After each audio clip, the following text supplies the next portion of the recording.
Mana hozir siz aytdingiz, turmush qurganimdan keyin hayotim o'zgarmaydi deb o'ylaganman dedingiz. Lekin ko'pchilik qizlar, deyarli 90% qizlar turmush qurganimdan keyin hayotim butkul o'zgarib ketadi deb kutib bo'ladi ularda.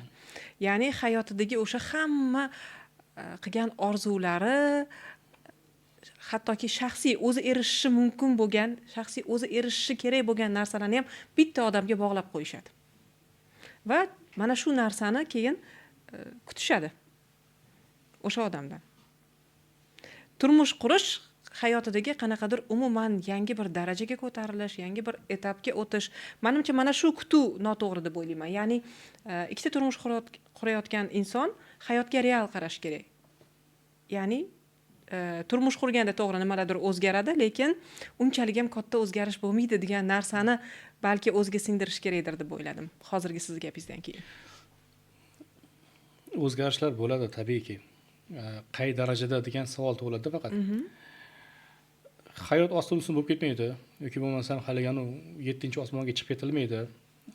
Hamma narsa birdaniga ham bo'lib ketmaydi. Lekin siz aytganingizdek kutuvlarni, ожиданияni agar biz minimal darajada qilib va shunchaki real hayotga qaraydigan bo'lsak, real hayot Instagramda emasda. Real hayot Instagramda emas. Real hayot bizni dugonalarimizni, do'stlarimizni, qavmi qarindoshlarimizni, qo'ni-qo'shnilarimizni ichida. Bu real hayot. Nahotki atrofimizda ajrashgan insonlar bo'lmasa, nahotki zulm ko'rayotgan kelinlar atrofimizda bo'lmasa, qo'shnilarimizni yoki bo'lmasam dugonalarimizni, menimcha har bitta insonni o'zini sinfdoshlar degan gruppasi bo'lsa kerak Telegramda. Tabiiy. U yerdagi masalan yigitlar u darajada qattiq sirlashib yormaydi, lekin opa-singillarimiz hamma dardlarini o'sha joyda bayon qiladi-da. Va bu narsalarni biz kuzatishimiz kerak. Alohida ayollar guruhi bor, umuman bir-birini tanimaydigan ayollar guruhlari bor ijtimoiy tarmoqlarda. Ijtimoiy tarmoqlarda anonim tarzda hayotlarini yozib borishadi.